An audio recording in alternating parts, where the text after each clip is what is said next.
zombies are real! Hey, I'm Jason, also known as Sweating Tiger, and this is a Tiger Tale.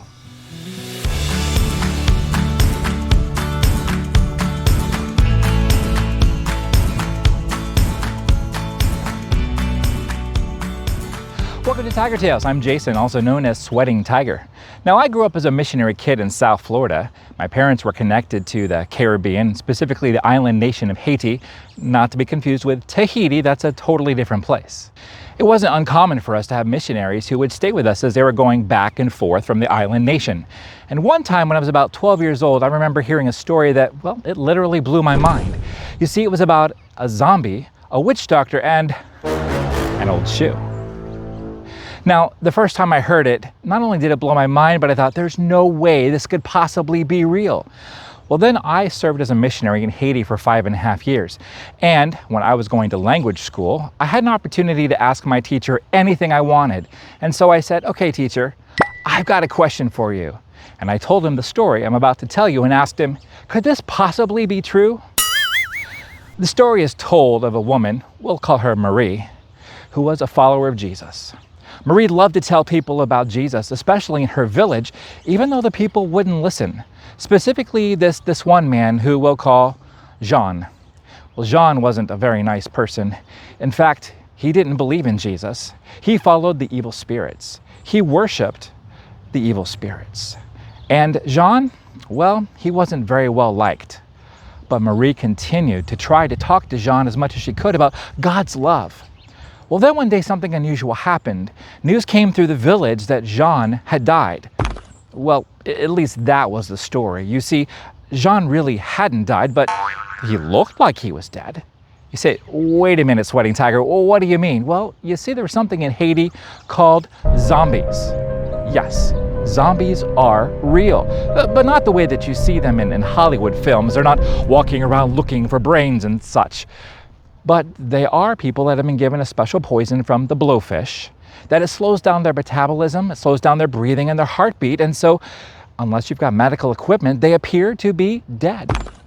Well, that's exactly what happened. We say, well, why would somebody do that? Well, I told you Jean wasn't a good guy and people didn't like him, so someone paid a witch doctor a bunch of money to poison him.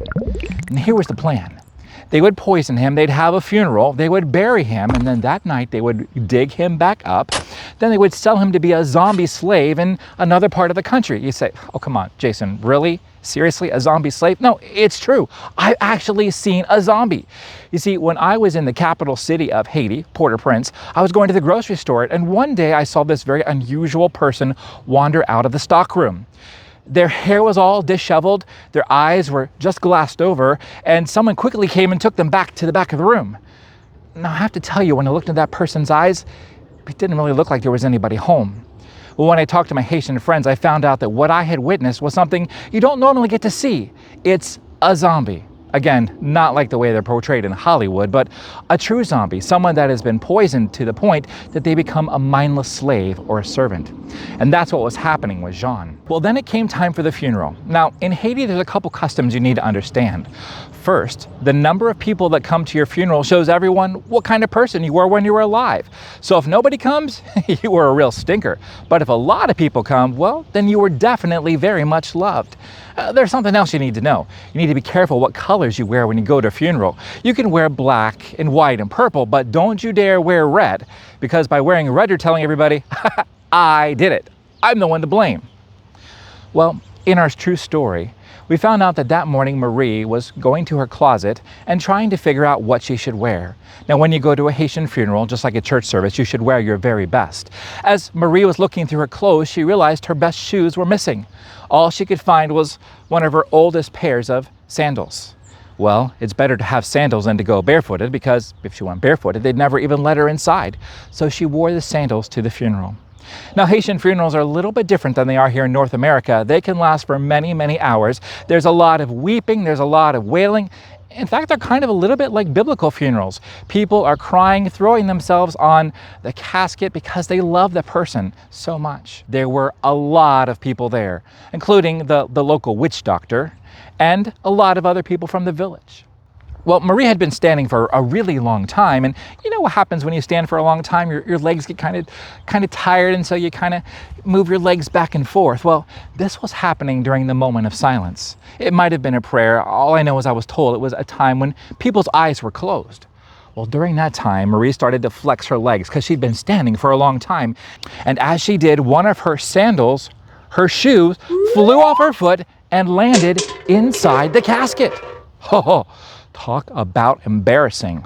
Well, then to add even more to the situation, the people there who were the graveyard owners saw the lady.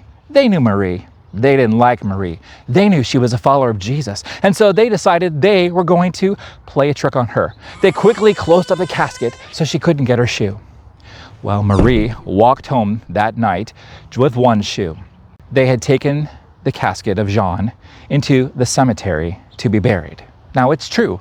They really would bury him, and that night they would dig him up. Now, there's something else you need to understand. You see, witch doctors that have become converted, have become followers of Jesus, have told us some unusual things that are kind of hard for us to believe.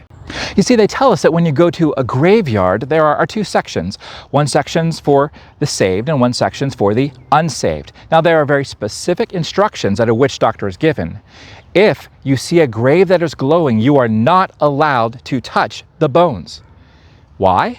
Because the grave that is glowing is a follower of Jesus Christ. And the power that is emanating out of that grave is so strong they can't even get near it. They're told not to touch it, not to desecrate it. You need to know that because of what happened that night. You see, they went to the cemetery, to the area where the man had been buried earlier that day. Now, something you need to understand. You see, there is a cure to being a zombie slave. It's salt.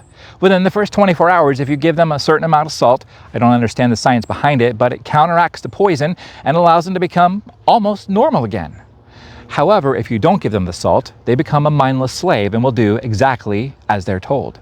And that was the plan for Jean. The plan was to turn him into a zombie slave that could be sold to another part of the country.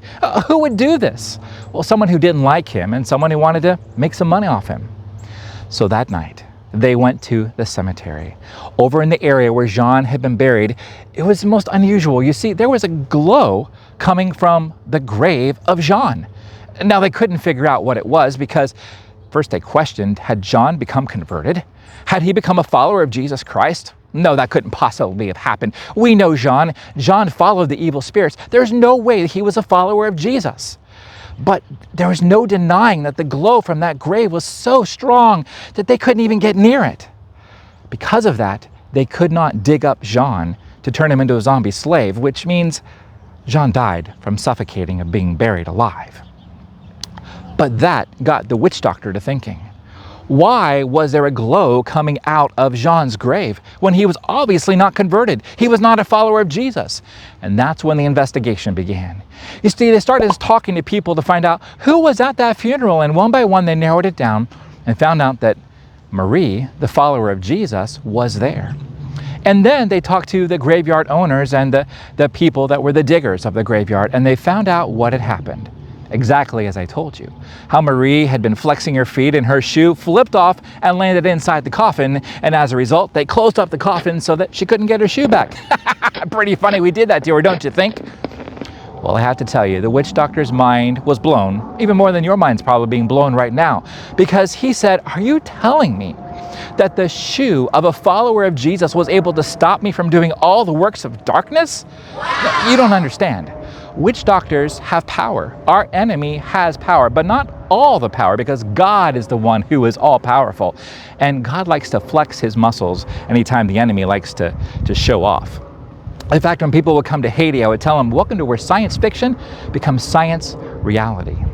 Well, the witch doctor he couldn't understand it. He says, are you telling me that the shoe of a follower of Jesus, the shoe of a Christian, could stop me from doing the works of darkness? Well, if that's the case, then I don't want to serve darkness anymore. I want to be a follower of the light. I want to follow Jesus Christ. And so right there and then, he denounced the works of darkness. He said, yes, Jesus, I want to be a child of yours. Forgive me of my sin. And that very moment, God did a complete transformation of that man's life. And he became a follower of the King of Kings. He became a child of the King of Kings. And his life changed so much, he went around the country telling people this story. Or So I was told. So getting back to when I was at language school, my teacher asked me, so Jason, are there any questions you have about Haiti? Anything at all? And I said, yeah. I heard this story when I was 12 years old, and it can't possibly be true, can it? And I told it to him, pretty much like I just told it to you. And he started to laugh, and I thought, oh, I'm feeling so foolish. There's no way that could be true. He says, no. In fact, I know who it happened to. I met that witch doctor. And my mind went, are you kidding me? It's really true? He said, yes, exactly as you remember it. A shoe was able to stop a witch doctor from doing the works of darkness. You know, in Matthew chapter 5, Jesus tells us, you are the light of the world. A city set on a hill cannot be hid. And we look at that and go, we're all supposed to be lights and shining. But, you know, when I think about it, maybe it's a little more literal. If our graves are able to glow, according to the spiritual world, from what we hear from converted witch doctors, is it not possible that everywhere we walk, we leave a little bit of glowing? Maybe it's the love of Jesus. I don't know what it is, but use your imagination for a minute. The world is a dark, it's an evil place. But what if everywhere we walk, we're leaving glowing? And when followers of Jesus congregate together, it forms a great glowing, almost like a dome of glowing. Like there's a church there, there's a mission there, there's a family there. And you start to realize as you use your imagination and look at the world is not as dark as we've been led to believe. Because it tells us to let your light shine before men that they will see your good deeds and give glory to your Father who is in heaven. And so I have a question for you. Are you glowing for God? Are you ready to give 100% of who you are to make a difference in this world, from the top of your head to the soles of your feet? Well, I don't know about you, but I'm ready to get glowing.